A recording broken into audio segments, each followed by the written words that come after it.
Hello friends, இன்றைக்கி நம்ம தோட்டத்துடைய புது வரவு என்ன அப்படின்னா ரோஸ். இது நாட்டு ரோஸ்ன்னு சொன்னாங்க. ஆனால் பார்த்தா இது ஏதோ குச்சியை தூக்கி ஒரு மண் பாக்கெட்டுக்குள்ளே சொருகி வச்ச மாதிரி இருக்குது. வந்ததுலேருந்து வாடிக்கிட்டு தான் இருக்குது. ஒரு 30 ரூபான்னு தந்தார். சரி வச்சு பார்ப்போம் அப்படின்னு சொல்லி நான் இப்போ தொட்டியை ரெடி பண்ணி வச்சுருக்கேன். இதில் கொஞ்சம் சாணி உரம், வேறு நல்லா ஆற்று மண், செம்மண்லாம் சேர்த்து வச்சுருக்கிறேன்.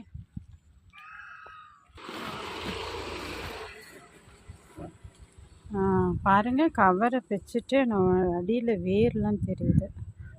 அது இந்த செடியுடைய வேராக தான் இருக்கணும்னு நினைக்கிறேன். ஸோ வந்துடும்.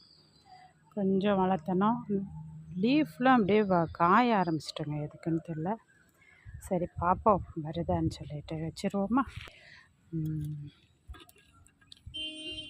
வச்சுட்டேன்.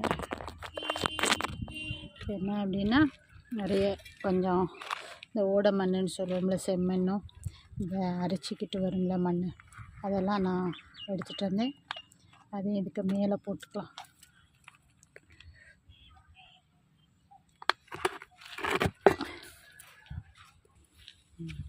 பாருங்கள், நான் நல்லா மண்ணெல்லாம் போட்டுட்டு உள்ள சாணம் உரம்லாம் வச்சுருக்கேன். நல்லா தண்ணி ஊற்றுவோம். எப்படி இதனுடைய க்ரோத் எப்படி இருக்குதுன்னு பார்க்கலாம். வாங்கினதுலேருந்தே அது ஒருமே வாடின மாதிரியே தான் இருக்குது. சரி பரவாயில்ல, அந்த 30 ரூபாய்க்கு தான் வாங்கினேன். எப்படி நாட்டு ரோஸ்ன்னு சொன்னாங்க. அந்த மாதிரி சக்ஸஸ் ஆகுன்னு பார்ப்போம். பொதுவாக காய்கறி தான் நம்ம வச்சுக்கிட்டே இருந்தோம். சரி ரோஸும் நடுவோம் அப்படின்ற ஒரு ஆசையில் இப்போ தான் ஒரு குட்டி ரோஸ் தளிர்லாம் பட்டு போயிட்டுங்க, ஆடி போயிடுச்சு. இன்னும் இடையில வருதான்னு சொல்லி பார்க்கணும். இங்கே ஒரு தளிர் வந்தது மாதிரி இருக்குது, பார்ப்போம் வருதா அப்படின்றத பார்க்கணும். அப்புறம் நம்ம தோட்டத்து புது வரவு என்ன அப்படின்னா கட்டுறேன் பாருங்க. இதுதான் தெரளி இலைன்னு சொல்லுவாங்க. நாகர்கோவிலெல்லாம் கேரளாக்காரங்களாம் சொல்கிறது வந்து தெரளி இலை அப்படிங்கிறது. இந்த கார்த்திகை தீபத்தை அப்போல்லாம் கொழுக்கட்டை இதில் தான் வைப்பாங்க. நம்ம இங்கே வந்து பிரிஞ்சி இலைன்னு சொல்லுவோம் தமிழ்நாட்டில். ஸோ இது ஒன்று கிடச்சிது, சீப்பாக தான் கிடச்சிது. சரி ஒன்று வாங்கி வச்சேன். அதுக்கப்புறம் நிறைய குட்டி குட்டி கீரை ஐட்டம்ஸ்லாம் நான் போட்டுருக்குறேன் பாருங்க. பாருங்க, குட்டி குட்டி கீரை தான் முளைச்சி நிற்கிது. இதெல்லாம் வந்து நம்ம தோட்டத்தை இப்போ உள்ள புது வரவுகள். அப்புறம் நான் காட்ட வேண்டியது இங்கே வருங்க, வாழை நட்டுருக்கேன் பாருங்க. சூப்பராக வந்திருக்கு. அழகாக ஒரு மாதிரி இலையெல்லாம் வளைஞ்சி போய் ஏதோ பிள்ளையார் தும்பிக்கை மாதிரி இருக்குது பாருங்க. வாழை நான் வளராதுன்னு நினச்சேன், அழகாக வளர்ந்துருச்சு. என்னோட கிளைமேட்டு இப்போ சேஞ்ச் ஆகி நல்ல கிளைமேட்டாக இருக்குது. மழை வரும்போல் இருக்குது. ஸோ நிச்சயமாக தேறிடும்னு நினைக்கிறேன்.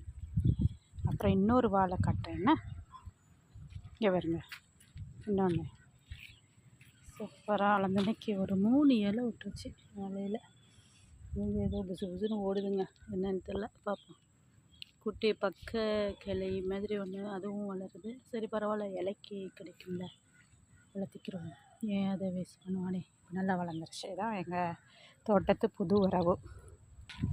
அப்புறம் புதுசாக வந்திருக்குங்க சப்ஜா சீடு. அது வந்து இந்த நான் கடைகளில் வாங்கின சீடை வந்து தூவி விட்டேன். ஸோ இவ்வளோ அழகாக வளர்ந்துருக்கு. இலையெல்லாம் சூப்பராக இருக்குது. இதில் வந்து இந்த சீடு வைக்கும்போது நான் காட்டுறேன். ஓகே ஃப்ரெண்ட்ஸ், எங்களுடைய சேனல் பிடிச்சிருந்தால் சப்ஸ்கிரைப் பண்ணாமல் நீங்கள் பார்க்குறீங்க அப்படின்னா ப்ளீஸ் சப்ஸ்கிரைப் பண்ணிடுங்க. அப்படியே லைக் பட்டனையும் ப்ரெஸ் பண்ணிடுங்க. நன்றி.